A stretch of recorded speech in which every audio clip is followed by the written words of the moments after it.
Quero saudar a amada igreja com a graça e a paz do nosso Senhor Jesus Cristo. Amém, irmãos? Muito bom estarmos aqui para adorar a Deus, para trazer cativo o nosso coração, de fato, a nossa vida no altar do Senhor, para que sejamos nesta noite ministrados com a sua palavra, com a sua verdade. E vamos então orar ao Senhor, consagrando este momento, consagrando as nossas vidas, para que saímos aqui fortalecidos com a palavra de Deus, para que não sejamos os mesmos, mas para que sejamos transformados, alimentados, confortados, edificados com a sua santa palavra. Quero te pedir para que você curve sua fronte, feche seus olhos e ore comigo. Senhor nosso Deus, nosso bondoso e eterno Pai, te rendemos o nosso louvor, a nossa gratidão. E estamos aqui, ó Deus, conscientes de que foi a Tua graça que nos atraiu para este lugar, para juntos prestarmos culto ao Senhor.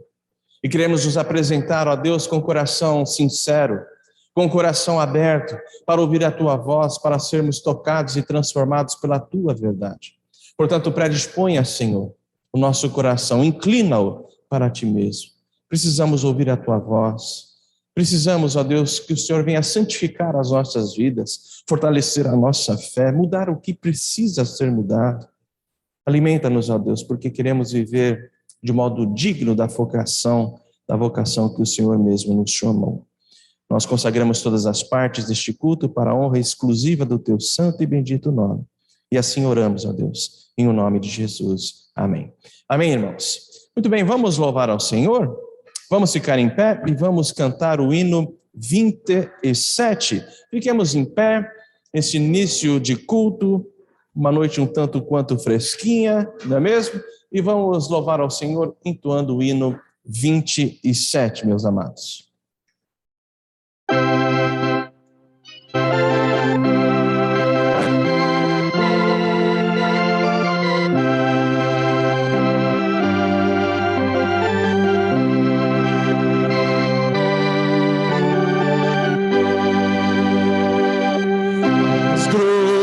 As rochas imensas dos mundos, o grande esplendor, proclamam bem alto e constantes o hino ao Teu nome, Senhor. Nos céus e no mar e na terra, nos bosques dos prados em flor, no fragoso cantil, na amplitude celeste, ressoa ao Senhor. No céu as estrelas brilhantes, os mares um grande fragor, e as brisas incorrudentes hino ao Teu nome, Senhor. Nos céus, mar e na terra, nos bosques dos prados em flor, no fragos ao cantil, na amplitude celeste, o hino ressoa ao Senhor. As aves alegres da mata, entre as ramagens em flor, exultam em coro cantando o hino ao Teu nome, Senhor. Os céus e o mar e na terra, nos bosques dos prados em flor, no fragoso ao cantil, na amplitude celeste, o hino ressoa ao Senhor. E Tu, pecador que vagueias, que fazes a Teu Criador, as momentos picantes, o hino de glória ao Senhor. Nos céus e no mar e na terra, nos bosques dos prados em flor, no fragoso ao cantil, na amplitude celeste, no ressoa ao Senhor. Amém, queridos, amém. Podeis assentar. Vamos abrir a palavra do Senhor, palavra de Deus, para a nossa edificação, no livro dos Salmos, no Salmo 92, meus amados. Salmo 92.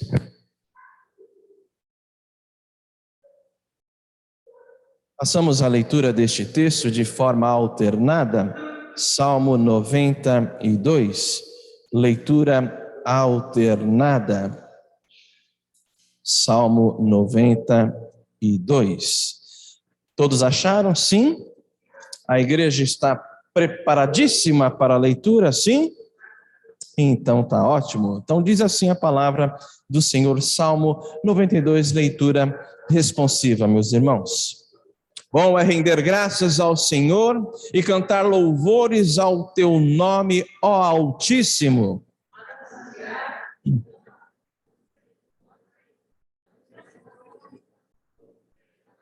Com instrumentos de 10 cordas, com saltério e com a sonoridade da harpa.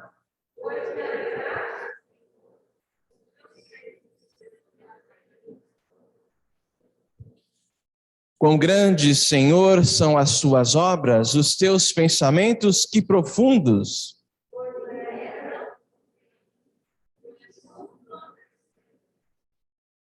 Ainda que os ímpios brotam como a erva e florescem todos os que praticam a iniquidade, nada obstante, serão destruídos para sempre.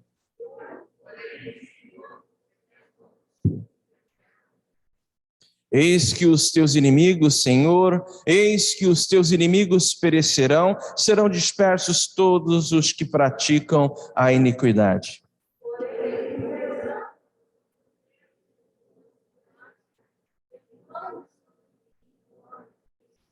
Os meus olhos veem com alegria os inimigos que me espreitam, e os meus ouvidos se satisfazem em ouvir o dos malfeitores que contra mim se levantam.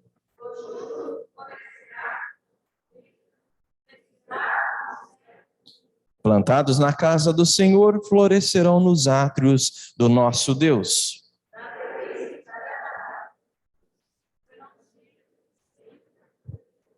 Para anunciar que o Senhor é reto, Ele é a minha rocha e nele não há injustiça. Amém? Primeiro versículo diz: bom é render graças ao Senhor e cantar louvores ao teu nome, ó Altíssimo. De fato, meus amados irmãos, bom é render graças ao Senhor, e viemos aqui com este propósito. Mas também queremos agradecer neste sentido, como expressão da gratidão sincera ao Senhor. Queremos agradecer ao nosso Deus por rever aqui, queridos, que de longa data nós não estávamos vendo por conta da pandemia, não é mesmo? Quem esteve aqui no encontro de casais pôde saborear o retorno da Verinha, né, Vera?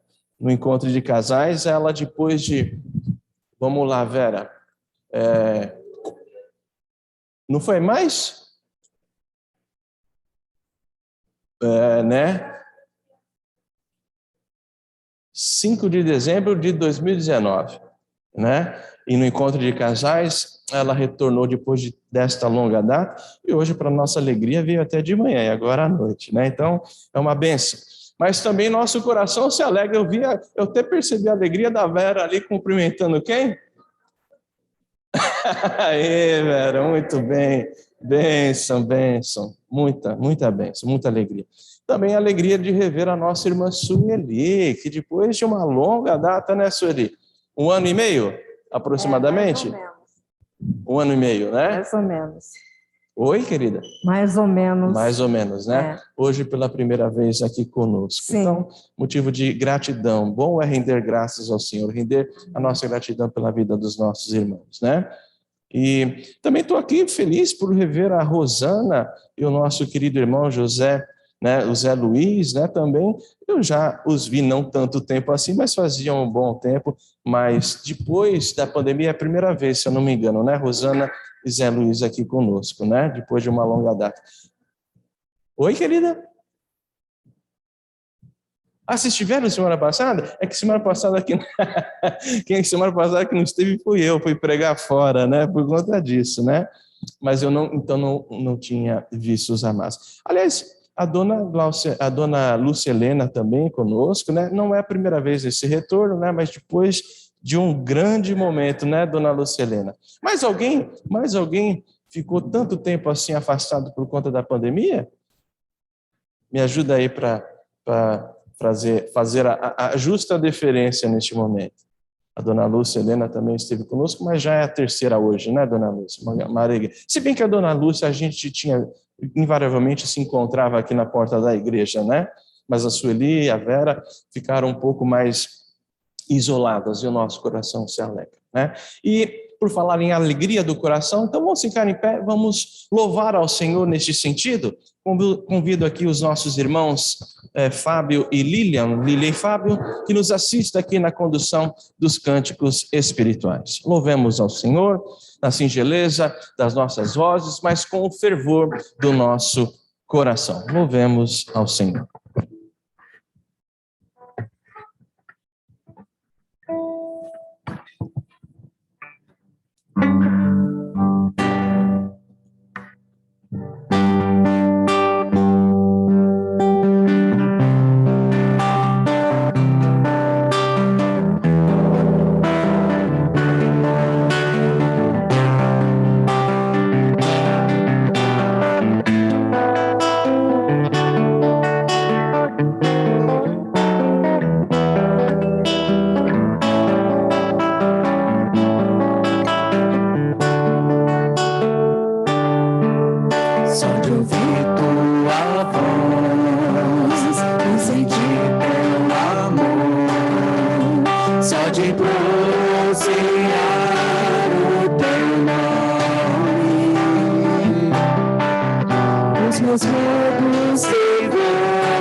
Transforma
Senhor, nós te louvamos, ó Pai. Te louvamos, ó Senhor, pela palavra revelada. Te louvamos, ó Deus, pelo Cristo encarnado, porque o Senhor conversa conosco, ó Deus, porque o Senhor pagou na cruz, ó Pai, o preço pelos nossos pecados. Nós te louvamos, ó Senhor, porque nos recebe no teu trono de graça, porque ouve, Senhor, as nossas orações, porque intercede por nós, ó Deus, com gemidos inexprimíveis. Nós te louvamos, ó Senhor, porque temos um advogado junto ao Pai, pelo perdão de pecados que nos é estendido, ó Deus. Te louvamos, ó Deus, pela regeneração, pela restauração, porque o Senhor compartilha conosco, ó Deus, a tua imagem, a tua semelhança. Te louvamos, ó Deus, pela tua soberania, porque o Senhor nos dá a segurança de prosseguir dia a dia. Porque, ó Deus, sabemos que tudo, ó Deus, está em tuas mãos. Não há Deus além de ti, ó Senhor. Te louvamos, ó Deus, porque o Senhor nos mantém, porque o Senhor apresenta a tua igreja imaculada na eternidade. Pelas ruas de ouro, ó Deus, em Jerusalém, pela cura estendida, ó Deus, a todos os povos. Te louvamos, ó Deus, pela tua salvação. Recebe, ó Senhor, a nossa adoração. Nos prepara, ó Deus, para ouvirmos a tua voz. Que adentremos agora, Deus, na tua intimidade, que sejamos exortados, ó Deus, pela tua palavra. Recebe, ó Deus, o nosso louvor, em nome do Senhor Jesus. Amém, Deus. Quem trouxe seus dízimos e ofertas,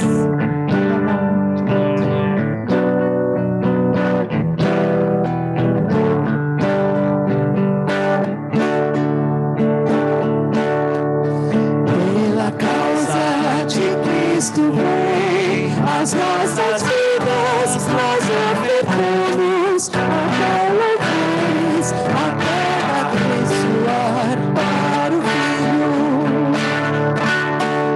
Pela causa de Cristo vamos plantar a fé, colher com gozo, que muitos vejam e muitos possam ver o Filho. Nós proclamamos o nome de Jesus Cristo em toda a criação, em cada nação, nossa salvação pelo Filho. Pois o Rei foi pendurado e no madeiro crucificado, nosso pecado foi posto em pecado ao Filho. Pois o Rei venceu a morte, livrou o caminho, trazendo a paz, a vida e liberdade no Filho. Nós proclamamos o nome de Jesus Cristo em toda a criação, em cada nação, nossa salvação pelo Filho. E quem em minha vida quiser Cristo, morrer é livre, levar você, pagar a cruz e seguir o Filho.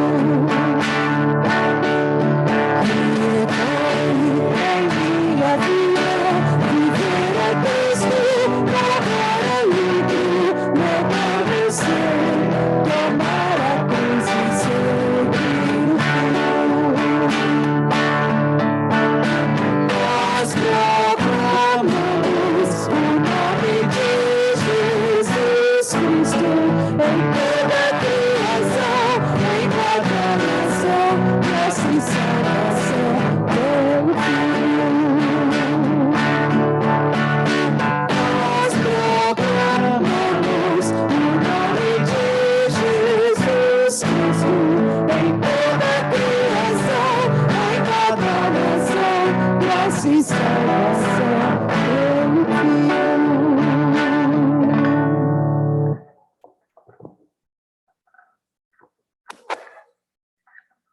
Amém. Podeis assentar, queridos. Vamos abrir mais uma vez a palavra do Senhor. Vamos abrir no Evangelho de João, capítulo 4. Evangelho de João, capítulo 4. Nós vamos fazer a leitura. João, capítulo 4, do versículo 31 ao versículo 38. João 4, 31 a 38. Vamos mais uma vez fazer a leitura da palavra do Senhor de forma responsiva. Eu lerei, portanto, os versículos ímpares e os irmãos os pares. Todos acharam? Sim. Assim diz a palavra do Senhor. Nesse ínterim, os discípulos lhe rogavam, dizendo: Mestre, come.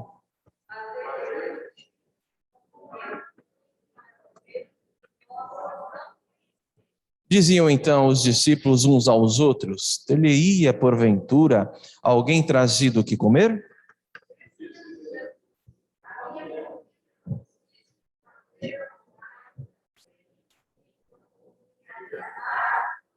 Não dizeis vós que ainda há 4 meses até a ceifa? Eu, porém, vos digo: erguei os olhos e vede os campos, pois já branquejam para a ceifa.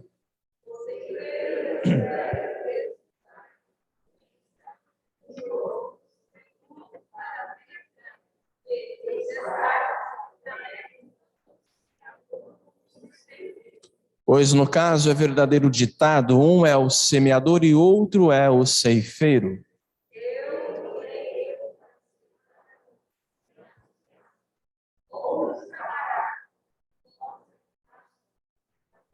Até aqui, queridos irmãos. A palavra de Deus aqui em versículo 34, o Senhor Jesus diz: a minha comida consiste em fazer a vontade daquele que me enviou a realizar a sua obra. Jesus diz, portanto, que a sua comida é fazer a obra de Deus, em obediência. Meus amados irmãos, será que nós temos essa perspectiva a partir de Cristo de que o nosso desejo, em primeiro lugar, deve ser agradar ao Senhor? Será que temos agradado ao Senhor através dos nossos pensamentos, atitudes, propósitos, comportamento? Nós possamos aprender com o Senhor Jesus a fazer a vontade do Pai de uma maneira sedenta, de uma maneira fiel e obediente. Mas que esta palavra não apenas fique na nossa mente, mas que possa produzir frutos, para que, através do exemplo do Senhor Jesus, nós cresçamos em cumprir a vontade, a lei do Senhor nas nossas vidas. E nesse sentido nós vamos orar, pedindo perdão ao nosso Deus, pois muitas vezes nós não temos vontade nenhuma para com as coisas de Deus, não é mesmo?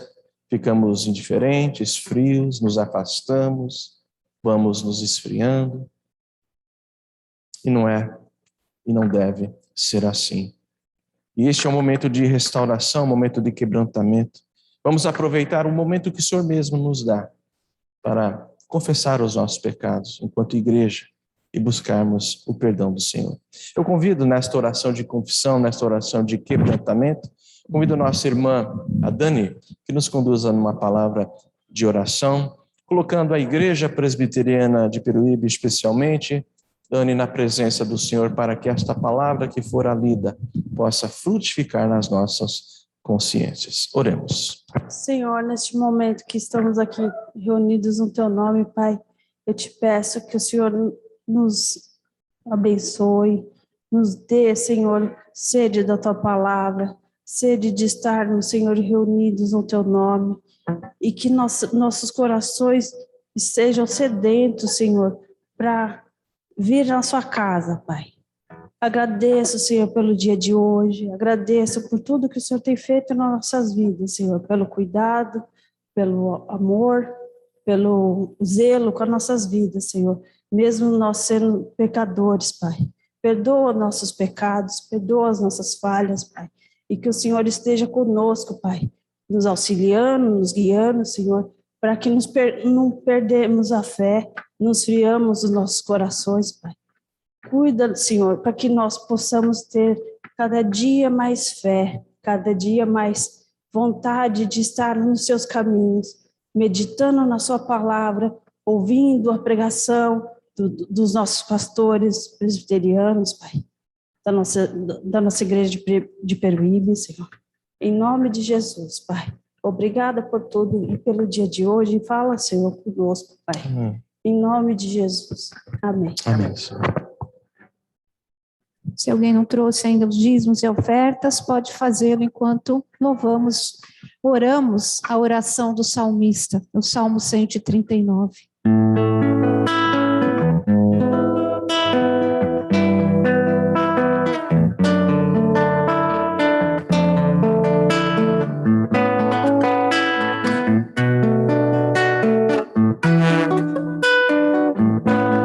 És Deus e me conheces como sou. Sabes onde vou, o que penso e onde estou. A minha vida inteira, tudo vês. Do amor me segue, nada posso ver. Se subo aos altos montes, lá estarás. Se ao mar profundo for, lá também me encontrarás. Se subo aos céus como águia, lá estarás. Na majestade eterna, lá me encontrarás. És meu Deus, meu Pai, meu Criador.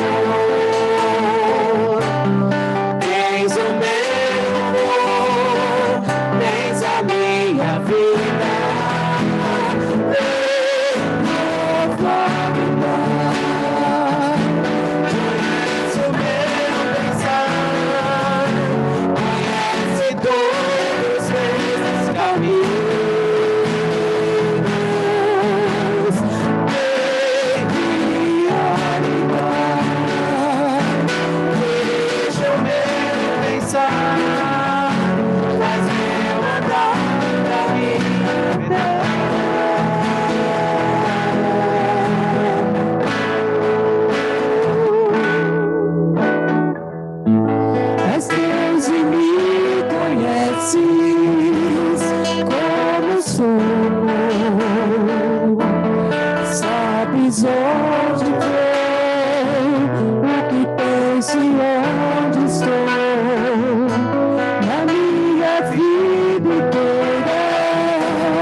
Amém. Que esta oração seja de fato fruto da sinceridade do nosso coração e da nossa busca diante de Deus.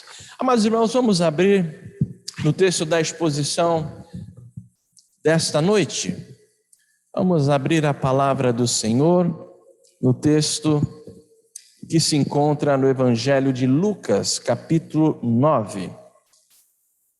Lucas, capítulo 9.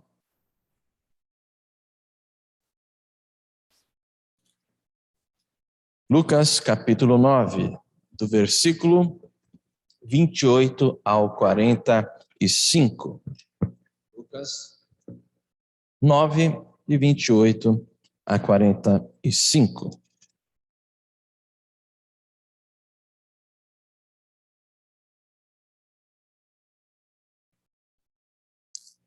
Muito bem. Diz assim a palavra do Senhor. Cerca de 8 dias depois de proferidas estas palavras, tomando consigo a Pedro, João e Tiago, subiu ao monte com o propósito de orar.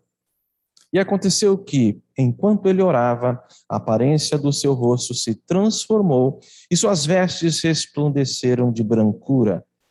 Eis que 2 varões falavam com ele, Moisés e Elias, os quais apareceram em glória e falavam da sua partida, que ele estava para cumprir em Jerusalém. Pedro e seus companheiros achavam-se premidos de sono, mas, conservando-se acordados, viram a sua glória e os 2 varões que com ele estavam. Ao se retirarem estes de Jesus, disse-lhe Pedro: Mestre, bom é estarmos aqui. Então façamos 3 tendas, uma será tua, outra de Moisés e outra de Elias, não sabendo, porém, o que dizia. Enquanto assim falava, veio uma nuvem e os envolveu, e encheram-se de medo ao entrarem na nuvem. E dela veio uma voz dizendo: Este é o meu filho, o meu eleito, a ele ouvi. Depois daquela voz, achou-se Jesus sozinho. Eles calaram-se e naqueles dias a ninguém contaram coisa alguma do que tinham visto. No dia seguinte, ao descerem eles do monte, veio ao encontro de Jesus grande multidão. E eis que dentre a multidão surgiu um homem dizendo em alta voz: Mestre, suplico-te que vejas meu filho, porque és o único. Um espírito se apodera dele e, de repente, o menino grita e o espírito o atira por terra, convulsiona-o até espumar e dificilmente o deixa depois de o ter quebrantado. Roguei aos teus discípulos que o expelissem, mas eles não puderam. Respondeu Jesus: ó geração incrédula e perversa, até quando estarei convosco e vos sofrerei? Traze o teu filho. Quando se ia aproximando, o demônio o atirou no chão e o convulsionou. Mas Jesus repreendeu o espírito imundo, curou o menino e o entregou a seu pai. E todos ficaram maravilhados ante a majestade de Deus. Até aqui, queridos. Imagino eu que este texto é um texto conhecido, se não por todos, por boa parte dos irmãos que aqui se encontram. De fato, parece-nos um texto assim um tanto quanto enigmático, né? Essa questão da transfiguração. Que vem a ser isso? Que experiência foi essa de Jesus Cristo enquanto esteve aqui conosco? Queridos irmãos, à luz deste texto, nós vamos meditar exatamente na transfiguração de Jesus e, consequentemente, algumas lições práticas que nós devemos aprender a partir do entendimento deste texto. Para entendermos de fato o que estava acontecendo aqui, é necessário colocarmos minimamente o contexto desta passagem. E nesse sentido, vale lembrar que antes deste ato sobrenatural de Deus em Jesus Cristo, ou seja, antes da transfiguração, reparem, Jesus havia perguntado aos discípulos o que a multidão dizia sobre ele. E nós temos ali a famosa resposta de Pedro: Tu és o Cristo, o Filho do Deus vivo. Isso está relatado no texto correlato lá de Mateus, que narra esta passagem igual aqui de Lucas. E então Jesus revela aos discípulos o ápice da sua missão, quando Pedro responde exatamente que ele é o Cristo esperado de Israel. Cristo revela aos seus discípulos o ápice da sua missão, e ele diz que ele teria que sofrer. Ele diz aos seus discípulos que ele teria que passar pela rejeição dos judeus.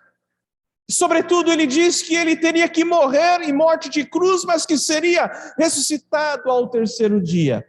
E nós temos, a esta altura, a repreensão de Jesus, aliás, a repreensão de Pedro a Jesus, quando ele diz: Senhor, de modo nenhum isso te acontecerá. Repare que tudo isso é material para que possamos compreender de fato o que vem a ser a transfiguração. Na sequência desses episódios, Jesus diz aos discípulos que eles teriam que tomar cada um de per si, de igual modo a sua cruz. Isso está registrado aqui no versículo 23 deste mesmo capítulo, você pode acompanhar ali. Jesus diz: se alguém quer vir após mim, a si mesmo se negue, dia a dia tome a sua cruz e siga. Passam então alguns dias. Diz o texto aqui, cerca de 8 dias. E o que acontece 8 dias depois? Jesus sobe ao monte, levando consigo para orar, exatamente Pedro, Tiago e João. E ao subirem o monte, esses 3 discípulos se deparam, presenciam 4 milagres. 4 sinais, operações, melhor dizendo, sobrenaturais de Deus. O primeiro é a própria transfiguração de Jesus. O segundo milagre é que eles veem Moisés e Elias em glória. Talvez, quiçá, Moisés representando a lei e Elias ali um representante dos profetas. É possível. O terceiro milagre é que eles veem uma nuvem que os envolve de uma maneira singular. E o quarto milagre é que, a partir da nuvem, eles ouvem a voz dizendo, a voz do Pai, a voz de Deus dizendo: este é meu Filho amado, a ele ouvi. Queridos irmãos, pasmem comigo aqui. Todos esses milagres não foram suficientes. Repito, todos esses milagres, esses quatro milagres aqui, não foram suficientes para dar entendimento espiritual, não a todos os seguidores, todos os discípulos, mas, pasmem, a Pedro, a Tiago e a João. Não foram. Aliás, se você perceber, o milagre em si não é capaz de dar entendimento espiritual a ninguém. As 3 gerações que mais viram milagres na face da terra estão representadas aqui nessa passagem. A geração de Moisés, a geração de Elias e a geração de Jesus e os apóstolos. E em todas essas gerações imperou a incredulidade e a falta de discernimento espiritual. Queridos irmãos, meditando sobre a transfiguração de Jesus, nós temos que entender, em primeiro lugar, o que foi isso? O que foi a transfiguração? Amados, com a transfiguração de Jesus, o nosso Senhor foi revestido de glória, da glória da sua ressurreição que aconteceria ainda. Foi o anteclímax da ressurreição. Com a transfiguração de Jesus, seu rosto brilhava com o fulgor da glória, diz o texto. Suas vestes resplandeceram.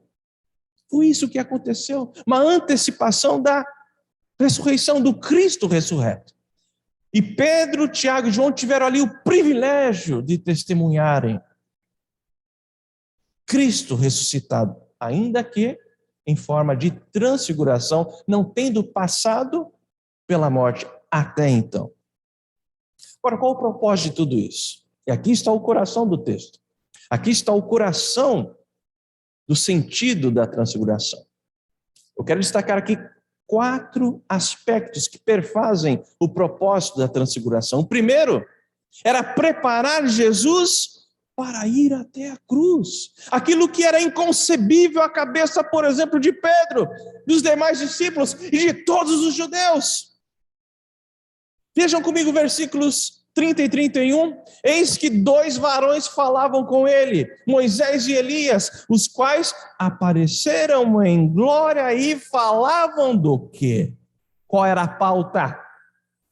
Da cruz, da sua morte, da morte que ele estava para cumprir em Jerusalém. Elias e Moisés aparecem ali a Jesus para falar da sua morte, preparando Jesus para isso. E Jesus ali, antevendo a sua própria ressurreição, a partir da transfiguração, e contemplando Moisés e Elias, que já estavam na glória. O segundo aspecto do propósito deste ato sobrenatural em Cristo é ensinar aos discípulos que Jesus realmente teria que ser crucificado. E aqui cabe a seguinte observação: essa questão de Jesus ir para a cruz, sobretudo quem nasceu na cristandade, ou seja, numa comunidade, numa sociedade, num país, de uma maneira que o cristianismo é divulgado, Jesus não precisa ser necessariamente evangélico.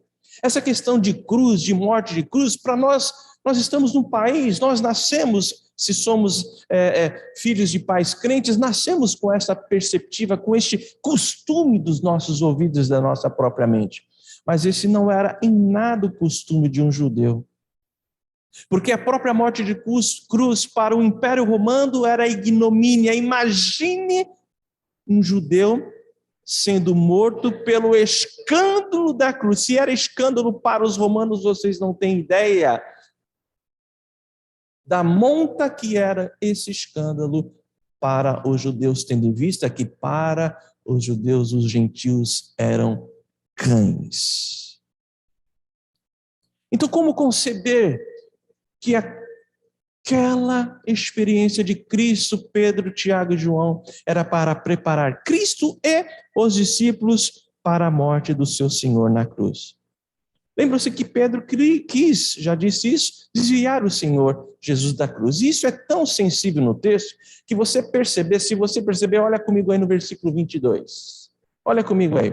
Jesus falando a eles: é necessário que o Filho do Homem sofra muitas coisas, seja rejeitado pelos anciãos, pelos principais sacerdotes e pelos escribas, seja morto e no terceiro dia ressuscite.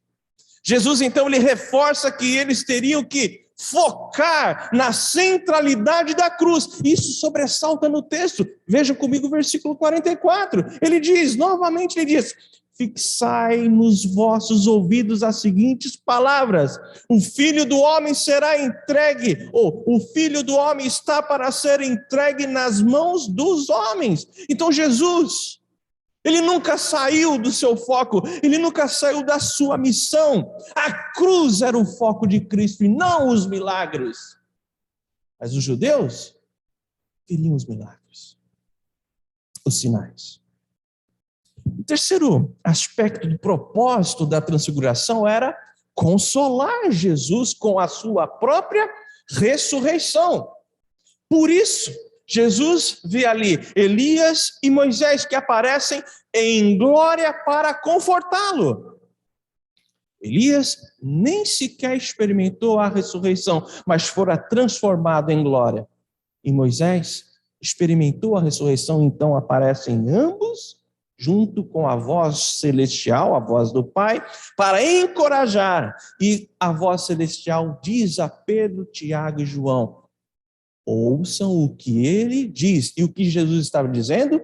Importa ao Filho do Homem padecer na cruz. Mas eles não ouviam isso. Eles não queriam isso. Eles não concebiam isso. Então, o terceiro aspecto era consolar o próprio Senhor Jesus com a sua ressurreição.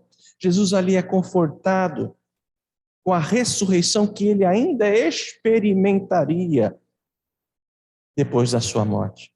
Assim, por meio desta transfiguração, Jesus é encorajado quanto à sua ressurreição dentre os mortos em Jerusalém. E um quarto aspecto da transfiguração, do propósito, era fortalecer Pedro, Tiago e João quanto à esperança da ressurreição de Cristo e de quem mais?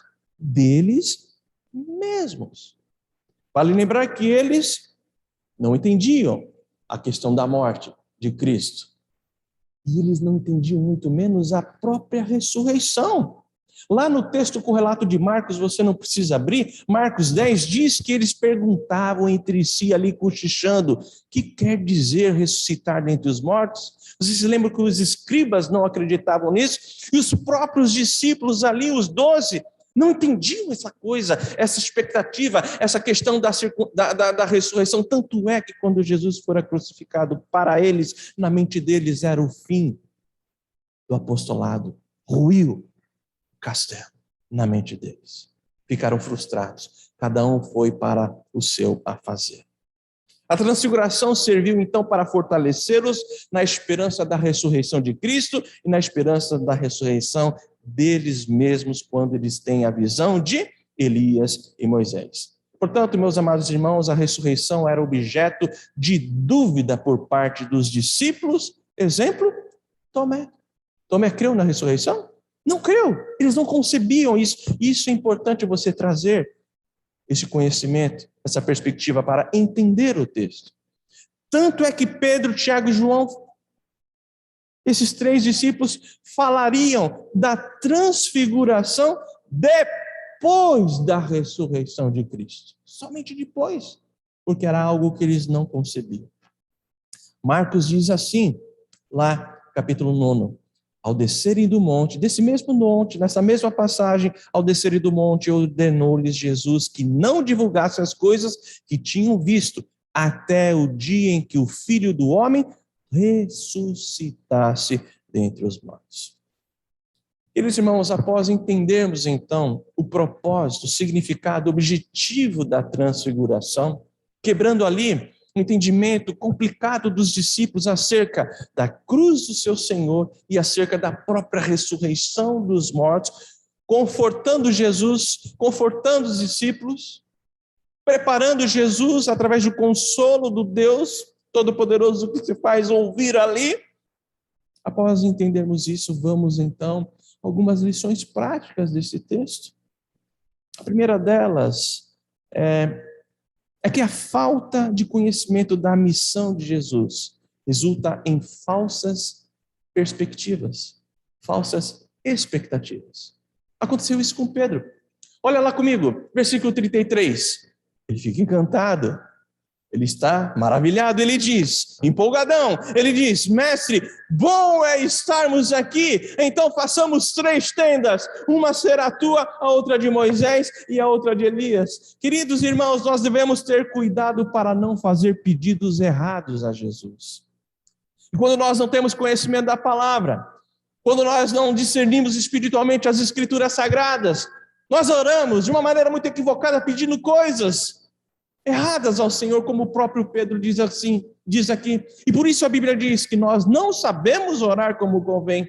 Pedro não sabia o que estava falando, diz o texto, versículo 33. Não sabendo, porém, o que dizia. No mínimo, olha como Pedro errou. Olha a bola fora de Pedro. E aqui fica a prova de que eles não discerniam a cruz, eles não discerniam a ressurreição. Pedro chega para o Senhor Jesus e diz para fazer uma tenda ali para ele, para Moisés, para Elias, porque estava bom ali, ou seja, no mínimo, Pedro estava equiparando Jesus com uma tenda igual a de Elias, com uma tenda igual a de Moisés. E há poucos dias Pedro havia declarado alvissareiramente: tu és o Cristo, Filho do Deus vivo. Então, quando nós não conhecemos a missão de Jesus, isso resulta em expectativas falsas acerca do próprio Senhor Jesus. Uma outra lição prática que eu gostaria de destacar aqui, em segundo lugar, é que o conhecimento equivocado da missão de Jesus, agora o conhecimento equivocado, resulta em imaturidade espiritual. Em imaturidade espiritual. Reparem que, por não discernirem a missão de Jesus, muitos entenderam equivocadamente os milagres de Jesus. Os milagres de Jesus foram continuamente mal interpretados, mal concebidos. Alguns exemplos: no milagre da multiplicação dos pães, o povo quis o quê? Arrebatá-lo, colocá-lo como rei, arrebatá-lo como rei diante de César. É isso que eles queriam, porque viram o milagre. Aqui mesmo, após a libertação deste jovem possesso que lemos há pouco, todos os que viram ali ficaram maravilhados com Jesus, mas depois se escandalizaram com o quê? Com a própria cruz. O próprio Pedro não discerniu bem, não discernia muito bem os milagres de Jesus. Ele se apoiava nos milagres. Enquanto Pedro se apoiou nos milagres, ele não discerniu a morte, ele não discerniu a cruz, ele não discerniu a ressurreição de Jesus. Queridos, muitas pessoas veem Jesus até hoje como alguém que apenas os livra do sofrimento, de um acidente, do mal, de um desemprego, mas não como o Cristo ressurreto, Senhor dos senhores, Rei dos reis, que fenderá os céus para trazer juízo à terra. Juízo ele virá para julgar, mas ao mesmo tempo para arrebatar a sua santa, amada igreja que fora comprada, redimida com o seu sangue. Enquanto os homens se apoiarem nos milagres, eles não discernirão a centralidade da obra de Cristo. É o que mais estamos vendo por aí afora. Basta um clique na internet e você vai ver quanta pregação fora da centralidade da cruz. Enquanto os homens se concentrarem nas demandas dessa vida apenas, eles não discernirão a mensagem, a missão, sobretudo, de Jesus. Uma terceira lição que eu gostaria de destacar aqui é que o cristão deve cumprir a sua missão neste mundo. Reparem comigo aqui, versículo 33. Mais uma vez, o versículo em que Pedro está empolgado. Ele diz assim: mestre, bom é estarmos aqui, então façamos 3 tendas, uma será tua, outra de Moisés e outra de Elias. Qual que era a pauta? A pauta era essa. A pauta era um retiro espiritual maravilhoso ali, com cenas sobrenaturais. Era esta a pauta. A pauta era a partida de Jesus para Jerusalém para ser crucificado. Mas Pedro quer ficar no monte. Ele não quer que Cristo vá para a cruz de novo. De novo ele cai nisso. Ele quer ficar no monte. Pedro falou: vamos construir 3 tendas aqui. O que significa dizer isso? Significa dizer que Pedro queria ficar no monte. Sabe por quê? Porque ali não havia problema. Ele quer ficar no monte porque ali não havia dor, porque ali não havia perseguição. Ele quer ficar no monte porque ali tinha milagre, porque ali tinha refúgio, porque ali tinha maravilhas sobrenaturais da parte de Deus. Mas sabem o que acontece?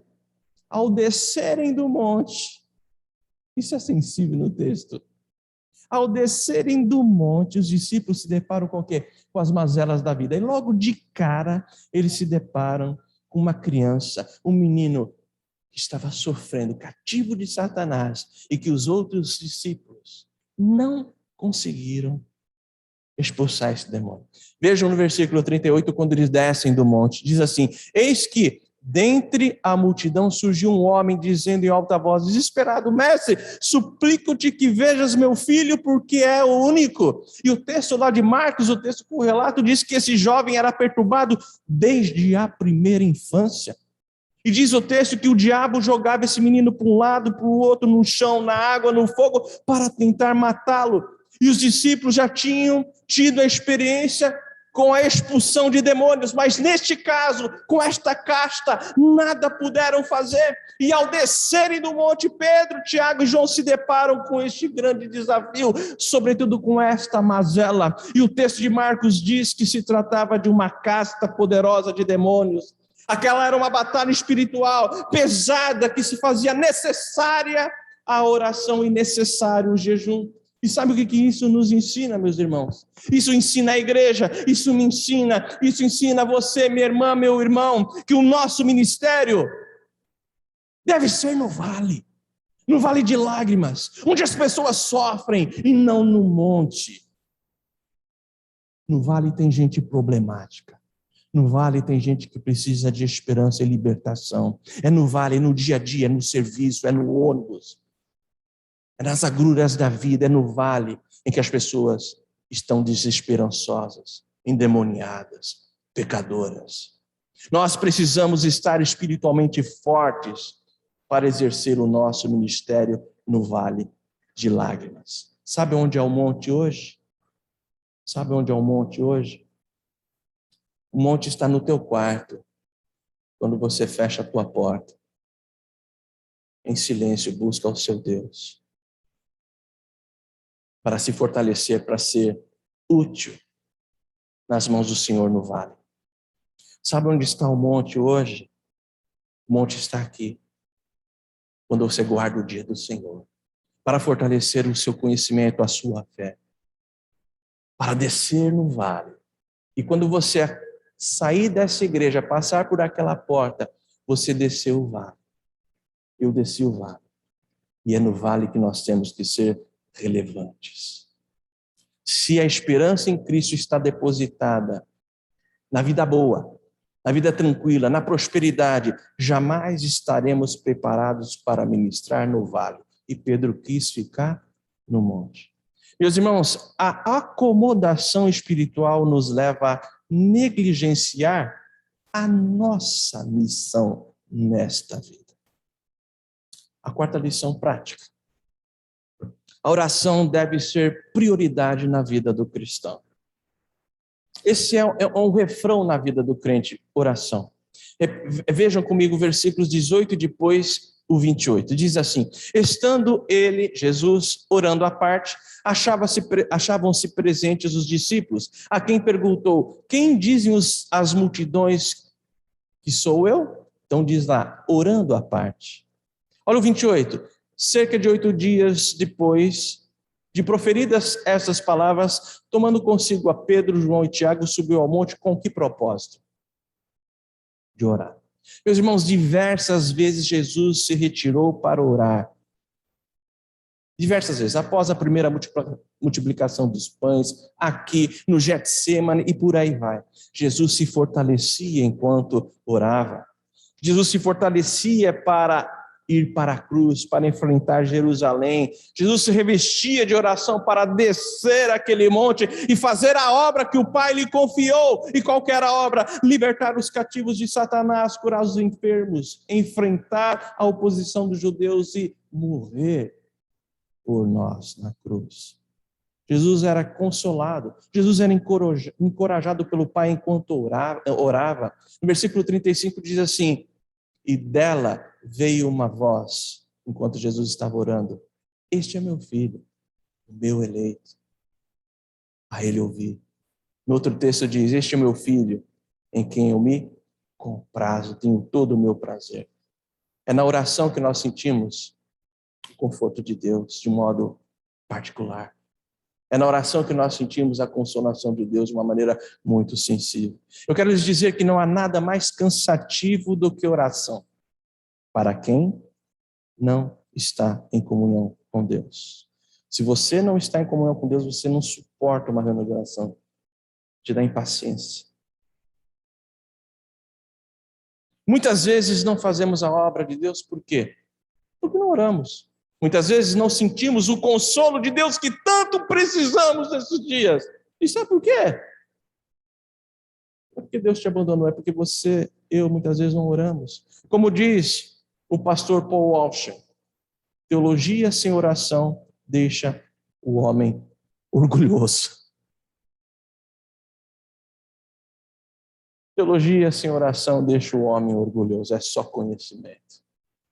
A quinta lição, meus amados irmãos, que eu vejo a partir da transfiguração, dentre outras, eu vou destacar aqui 6, mas dentre muitas outras. Em quinto lugar, é que o cristão deve obedecer a Deus a partir do exemplo de Jesus. O autor aos Hebreus, lá no capítulo 5, versículo 8, diz que Jesus, embora sendo filho, aprendeu a obediência pelas coisas que sofreu. Ou seja, mesmo o Senhor Jesus sendo filho de Deus, ele não foi poupado do sofrimento real. Ou seja, a obediência de Jesus resultou em sofrimento real. Então, os docetas estão totalmente errados quanto uma certa emanação, uma certa apenas aparência de Jesus. O sofrimento de Jesus foi real.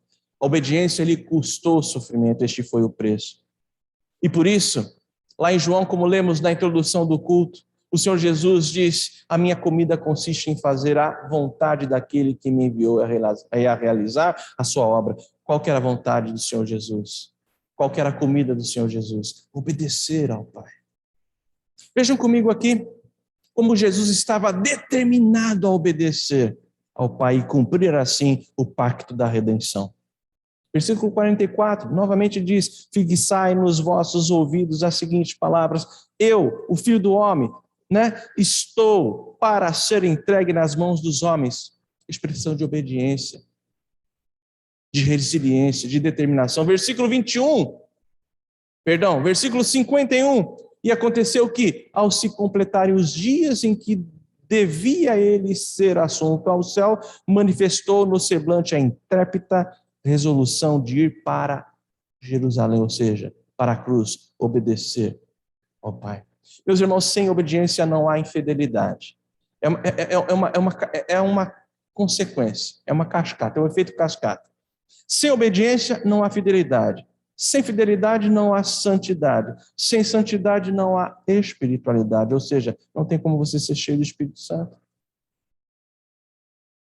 Por isso que Jesus diz: aquele que tem os meus mandamentos e os guarda, ou seja, os obedece, esse é o que me ama. E eu quero encerrar com a última lição extraída deste texto. É que a transfiguração do Senhor Jesus nos ensina que é impossível o cristão fazer a obra de Cristo sem o poder do Espírito Santo. Versículo 40 diz assim: roguei aos teus discípulos que o expelissem, mas eles não puderam. Meus irmãos, os discípulos não tiveram autoridade ali.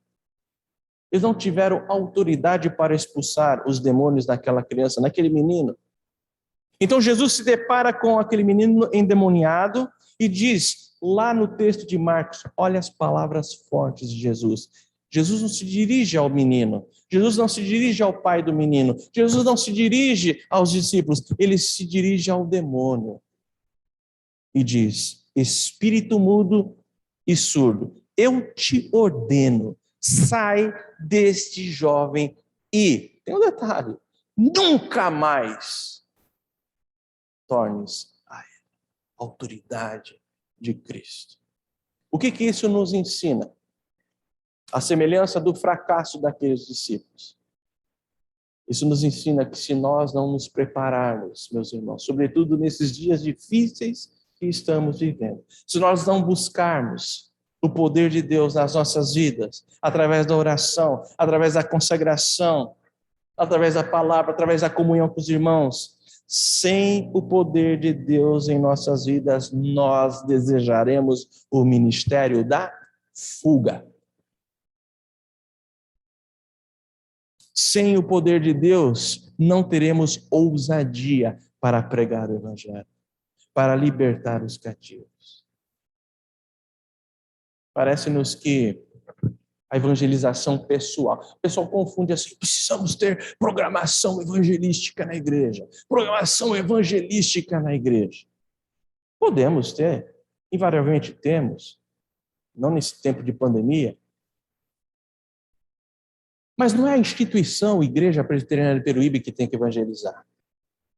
Quem tem que evangelizar sou eu, é você, meu irmão, minha irmã, cada um de nós. E sabe qual que é o segredo da evangelização? Sabe qual que é a chave do evangelismo?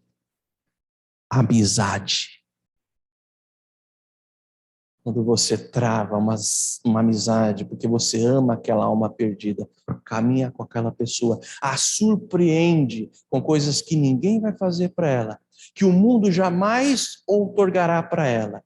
Você cheio do Espírito Santo, cheia do Espírito Santo, você trará o impacto de Cristo na vida dessa pessoa.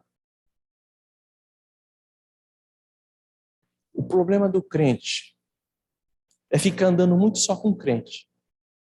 É só crente. E parece que é um narcisismo de dupla mão. Você é lindo, eu te amo. Você é lindo, eu te amo. Você é uma bênção, você é uma bênção. E fica nisso. Isso é muito bem, isso é muito bom. Mas nós não podemos nos perder na missão. Sem poder de Deus, nós não temos ousadia para falar de Cristo. As pessoas nunca foi tão urgente, nunca as portas estiveram escancaradas com esta pandemia para você levar uma palavra de esperança para alguém. E o problema não está no poder de Deus, mas na nossa espiritualidade. Porque quanto ao poder de Deus, a Bíblia diz, o Senhor Jesus diz, recebereis poder. Ao descer sobre vós o Espírito Santo, sereis minhas testemunhas em Jerusalém, na Judéia, Samaria, até os confins da terra. Ou seja, onde você estiver. Mas a gente terceiriza para o missionário, esquecendo que nós somos revestidos como testemunhas. Então, sem o poder do Espírito, não temos como vencer a tentação, o mundo, o pecado de Satanás. Por isso, Pedro diz, humilhai-vos. Humilhai-vos, portanto, sob a poderosa mão de Deus, para que ele, em tempo oportuno vos exalte. O que vem a ser humilhai-vos? Existe humilhação diante de Deus sem oração? Eu não conheço. Eu sou uma pessoa muito humilde diante de Deus. Não precisa me provar se você é humilde diante de Deus.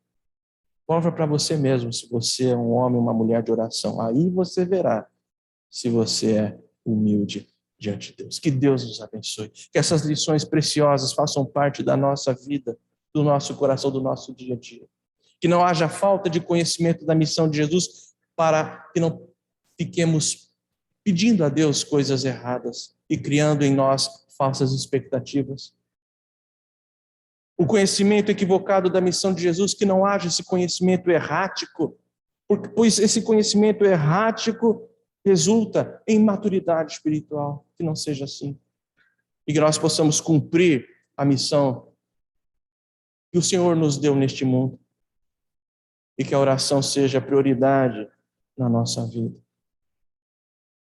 E que o cristão, eu, você, nós, tenhamos em mente que devemos obedecer a Deus através do exemplo, a partir do exemplo de Cristo. Encerrando este culto dizendo que é impossível você, eu, nós, fazermos a obra de Cristo sem o poder do Espírito Santo. Que Deus nos abençoe, que tenhamos uma semana de vitória. O que você entende por uma semana de vitória?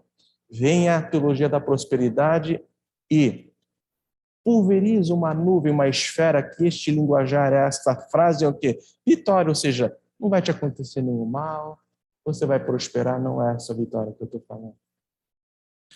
A vitória que nós buscamos nessa igreja é sermos usados para a glória de Cristo.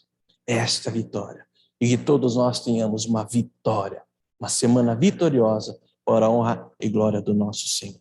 Amém? Vamos encerrar o nosso culto com mais uma canção. Convido a nossa irmã Lília, que nos assista aqui na condução de mais um hino. Vamos ficar em pé e vamos, amados irmãos, entoar o hino 318, encerrando assim o nosso culto ao Senhor. Hino 318.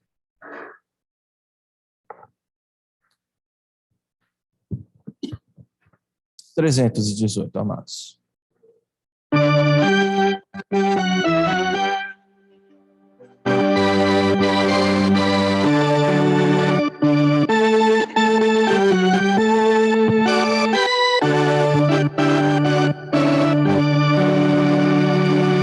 Ceifeiros da Seara Santa, com poucos fracos sois, mais forte é Cristo vosso mestre.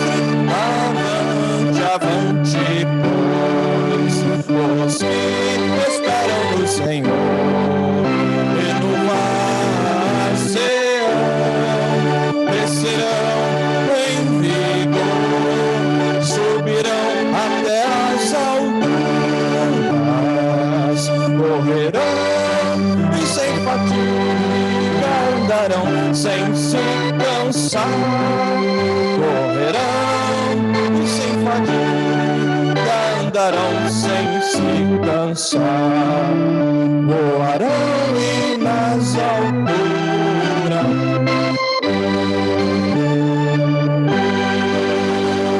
cansados, tristes sem além, deixai-vos de chorar.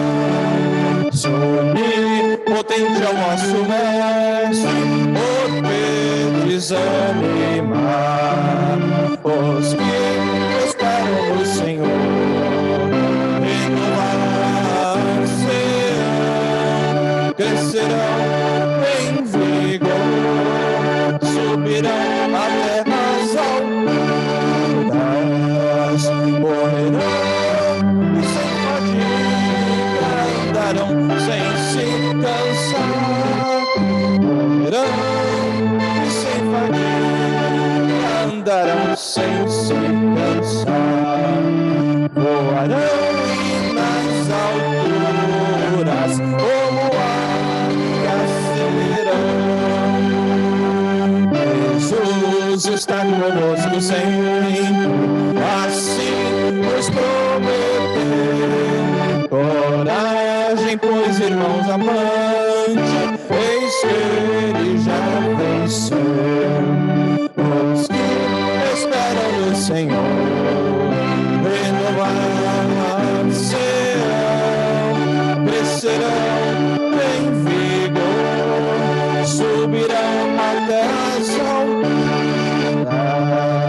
correrão e sem fadiga andarão sem se cansar, correrão e sem fadiga andarão sem se cansar,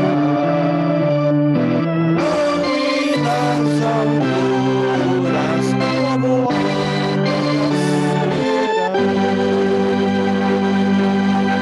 Que a graça maravilhosa, a graça bendita e irresistível de Jesus Cristo, nosso Senhor, amor de Deus, o nosso bondoso e eterno Pai, as consolações, o poder do Espírito Santo, repousem sobre vós, benditos do Senhor, desde agora e para todo sempre.